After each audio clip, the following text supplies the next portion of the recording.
Kush News, the newscast of the African diaspora. I'm your anchor, Ochanda, daily bringing you the top stories from Africa and the Caribbean. Let's take a look at today's news on Monday, July 29, 2024. We go to Mali, where rebel and military soldiers exchange gunfire. A commander in the Russian mercenary group Wagner has been killed in Mali following an attack by rebels this past weekend. The military in the West African nation had turned to the Russian Wagner group back in 2021, seeking support in fighting anti-government rebels. On Monday, the Russian group said it had joined Mali's military in fierce battles against separatist rebels and jihadist militants this last week. In an official statement posted to Telegram, the Russian mercenary group did not specify how many of their troops had passed away, but they confirmed losses. This included Sergei Shevchenko, who was killed in action. The mercenaries initially destroyed most of the rebels and put the rest to flight. A separatist group called the Permanent Strategic Framework for Peace, Security, and Development claimed responsibility for the attack. Prisoners were taken and a large amount of equipment and weapons were damaged and captured, according to a spokesperson. The rebel group had shared video footage which showed numerous white men in military fatigues lying motionless. Another shows a group of mostly black men wearing blindfolds with their hands tied behind their backs. Kush News has not been able to confirm the authenticity of the videos. The rebels state that they killed 50 Russian mercenaries in a complex ambush. More than 10 years ago, Mali's central government lost control of much of the north following a rebellion. The country's security then was further complicated by the involvement of rebel groups in the conflict. When seizing power in coups back in 2020 and 2021, the military cited the government's inability to tackle the unrest. The new military junta severed Mali's long-running alliance with France in favor of Russia. Those in Mali, let us know your thoughts on the fierce battles with military and its rebel groups. Let's go to South Africa, where the former president has been expelled from the ANC. South Africa's former president, Jacob Zuma, has been expelled from the African National Congress, the party he once led. This is after campaigning for a rival party in May's general election. The ANC's disciplinary committee found Mr. Zuma guilty of prejudicing the integrity of the party by joining the MK political party and has given him 3 weeks to appeal the ruling. MK has said that Jacob Zuma was not informed of the decision. Jacob Zuma was an ANC veteran, but fell out with the party after he was forced to quit as president back in 2018 over corruption charges. He has been suspended by the ANC in January after creating MK, which now sits in the opposition of the government. In a statement, MK said that it was shocked to learn that Mr. Zuma had been expelled. The disciplinary proceedings were conducted, according to them, in a matter akin to a kangaroo court. The ANC's disciplinary committee held a virtual hearing in which Jacob Zuma refused to attend, saying that he wanted to be physically present. At a press conference, the ANC Secretary General Umbalula said that the party had refused to agree with Jacob Zuma's presence at the MK's headquarters and that he wanted a rally. In the matter of the ANC versus Zuma, following a disciplinary hearing, the matter of the ANC versus Jacob Zuma was heard on the 23rd July 2024 on a virtual platform. The National Disciplinary Committee made the following finding in respect of Mr. Zuma on the 28th of July 2024. The National Disciplinary Committee finds that the charged member is found guilty of contravening Rule 25.17.17.4 of the ANC Constitution, read with subsection 2, for prejudicing the integrity or repute of the organization by acting in collaboration with a registered political party to which the Umkhonto weSizwe party, which is not in alliance with the ANC, in a manner contrary to the aims, policies, and objectives of the African National Congress. The Secretary General denied that Mr. Zuma had not been informed of the expulsion. South Africa's current president, Cyril Ramaphosa, replaced Jacob Zuma back in 2018, promising to clean up the government.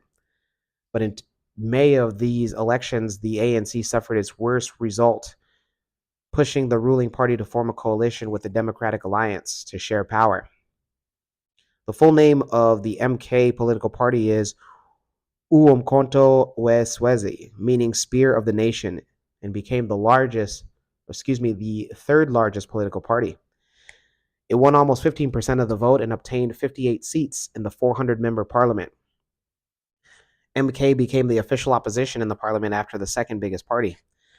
Jacob Zuma was barred from being an MP because he was given a 15-month prison sentence back in 2021 for contempt of court. He defied a court order to appear before an inquiry investigating the corruption scandal. His arrest sparked riots and now faces corruption charges over an arms deal from 1999. Those in South Africa, let us know your thoughts on Jacob Zuma being expelled from the ANC. We go to Liberia, where the U.S. Embassy walked out of an Independence Day celebration. This past Friday, July 26, Liberia celebrated its Independence Day. A diplomatic rift emerged during the 177th Independence Day celebrations when U.S. Ambassador Catherine Rodriguez abruptly left the ceremony following a proactive speech by a national orator by the name of Dr. Robtel Paley. Her speech, titled A Radical Agenda for Reimagining Liberia, directly challenged the long-standing relationship between Liberia and the United States, leading to heightened tensions. Dr. Paley began her speech by addressing Liberia's complex ties with the U.S., expressing concerns about its influence. She urged Liberians to question the notion of a special relationship with America, asserting that such a bond exists only in the nation's imagination. She reminded listeners that the United States was one of the last countries to recognize Liberia's independence. When I think of Liberia's birth as a nation, I often picture fists of all shapes and sizes raised in the air like this. Because our Declaration of Independence on July 26, 1847 was a revolutionary act of defiance. Back then, when blackness was synonymous with bondage, we Liberians dared to be free. Inspired by our Haitian sisters and brothers who had led the first successful slave revolt in history, we dared to reclaim Black personhood. Decades later, when our beloved continent was being carved up in the European scramble for Africa, swallowed whole by colonialism, we dared to be sovereign. In fact, our very existence as Africa's first Black republic inspired a race benighted. Lest we forget, our Declaration of Defiance happened nearly a century before independence movements began in earnest across this very continent. So, Liberia's Independence Day should be called In Defiance Day, because I remain very concerned about the outsized influence of the United States in our transitional justice process.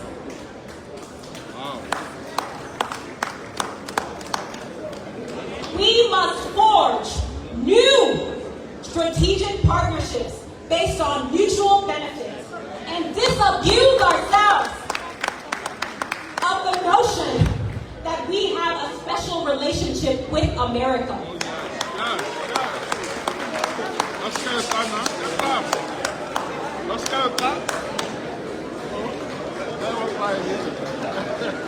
Truth be told, this special relationship only exists in our imagination.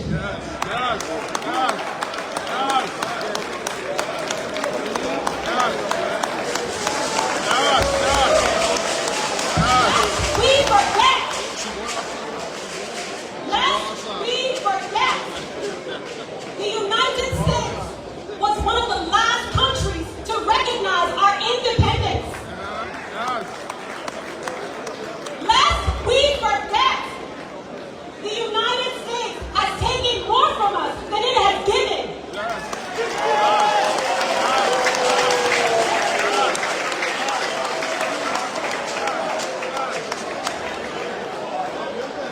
Lest we forget, the United States will always serve its own interests above all else.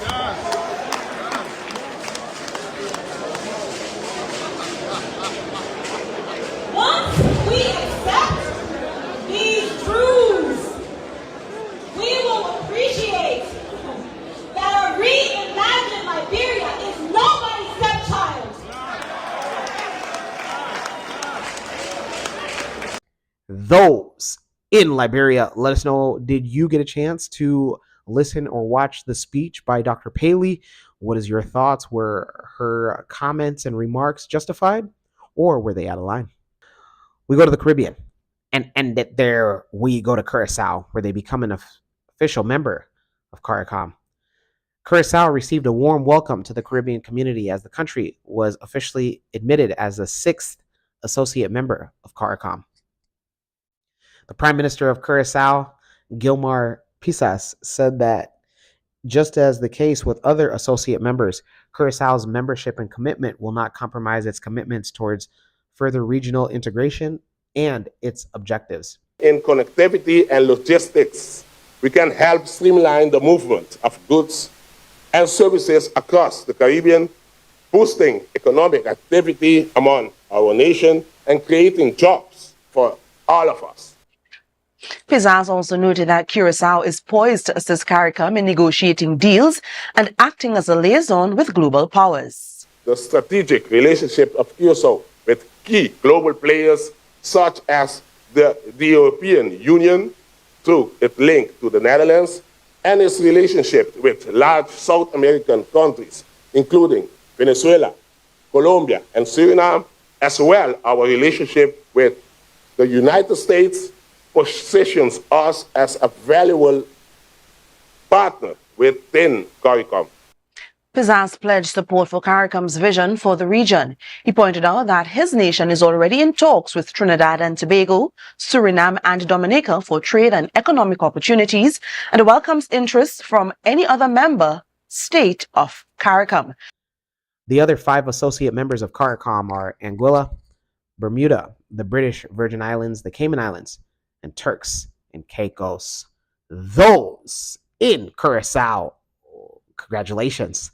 Let us know how you feel becoming an associate member of CARICOM. When we come back, we'll have today's African proverb of the day. Don't go anywhere.